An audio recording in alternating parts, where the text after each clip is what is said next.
আজ আমি যাচ্ছি বাংলার এক অপরিচিত স্টেশনে এবং সেই স্টেশনের ইতিহাসই আপনাদের সামনে তুলে ধরার চেষ্টা করব।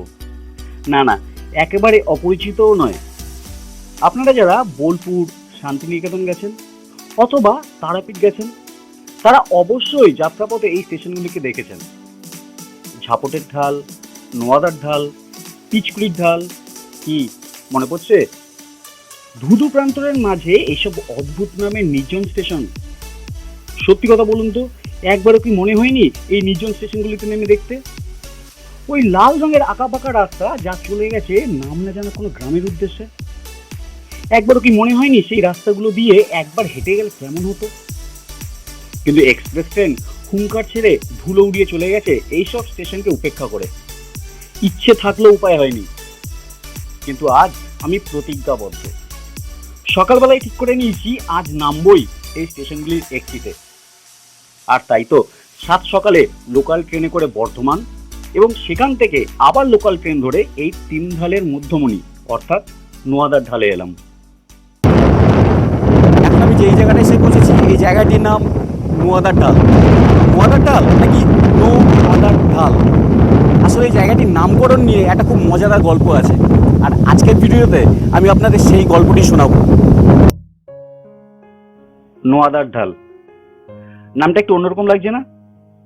হ্যাঁ, এই নামের পেছনে একটা মজার গল্প আছে। সালটা তখন 1860। ব্রিটিশদের তত্ত্বাবধানে এবং ভারতীয় শ্রমিক ও কর্মচারীদের পরিশ্রমে বর্ধমান থেকে সাহেবগঞ্জ পর্যন্ত রেললাইন বসানো, স্টেশন, প্ল্যাটফর্ম নির্মাণের কাজ প্রায় শেষ করা হলো। একে একে স্টেশনগুলির নামকরণও প্রায় হয়ে গেল।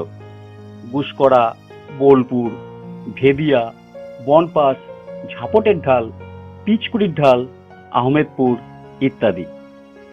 সব স্টেশনের নামকরণ হয়ে গেলেও বাকি রয়ে গেল একটি স্টেশনের নামকরণ। কিন্তু সেটাই বা হবে কেন?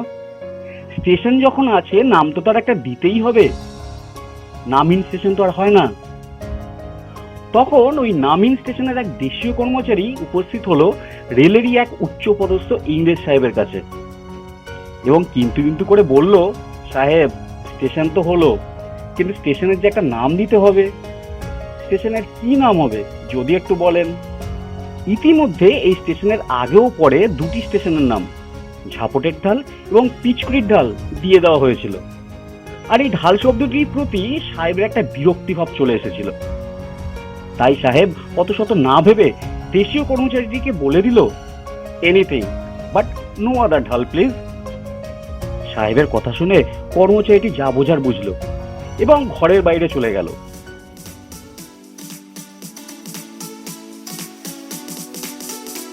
ইংরেজ সাহেবের কথা বাঙালি লোকটি যে কতটা বুঝেছিল তা বোঝা যায় স্টেশনের নামকরণ হলেই। সেই কর্মচারীটি সাহেবের অতটা ইংরেজি মনে রাখতে না পেরে শেষের অংশটুকু অর্থাৎ নো আদার ঢাল মনে রাখলেন এবং তার কিছুদিন পরেই স্টেশনের নাম জলজল করে উঠল, আর যার ফলস্বরূপ এই নো আদার ঢাল।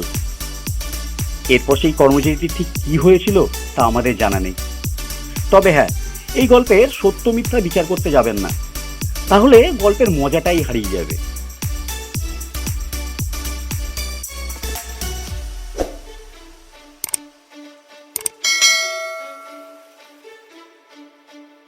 কলকাতা থেকে প্রায় 135 কিলোমিটার দূরে অবস্থিত একটি নির্জন স্টেশনে গিয়ে নামার আগে পর্যন্ত জানতাম না যে কি দেখতে পাবো। কেননা কোথাও সেই রকম ভাবে নোয়াদার ঢাল সম্পর্কে তেমন কিছুই লেখা নেই, কারণ এই স্টেশন তো আমাদের চিরাচরিত ঘুরতে যাওয়ার স্পটগুলির বাইরে, তাই ওখানে সেরকম কেউ যায় না। আর না গেলে মিস করে যেতাম এই কাহিনী, মিস করতাম নির্জন স্টেশনে একাকী থাকার আনন্দ, মিস করতাম দিগন্ত বিস্তৃত ধুধু প্রান্তরের মাঝখান দিয়ে হেঁটে যাওয়ার স্বাদ, গাছের ছায়ায় বসে শালুক ফুলের পুকুর দেখার শান্তি, মিস করতাম এতটা নীল আকাশ আর সাদা মেঘের ক্যানভাস, মিস করতাম সেই নাম না জানা ছেলে মেয়েদের সাথে কিছুটা সময় ভাগ করে নেওয়ার আনন্দ, আর অবশ্যই মিস করতাম 800 বছরের এই মন্দিরটিকে। লোকচক্ষুর আড়ালে গ্রামের মধ্যে বহু শতাব্দীর সাক্ষী এই মন্দির। অসাধারণ শিল্প নৈপুণ্যতার পরিচয় পাওয়া যায় এই মন্দিরে, আর তাই তো এখানে এসে থমকে দাঁড়িয়ে গেলাম। তবে আজ পরিচর্যার অভাবে এই মন্দিরের আশেপাশে বহু জংলি গাছ গজিয়ে উঠেছে।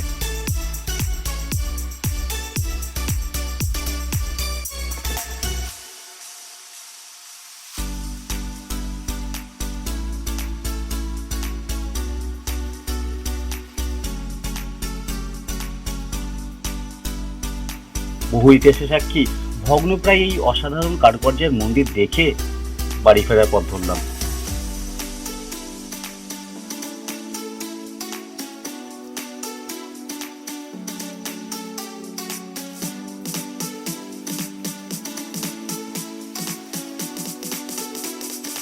আর এইসব কারণেই নোয়াদার ঢাল আমার স্মৃতির একটি তাকে যত্ন করে সাজানো থাকবে।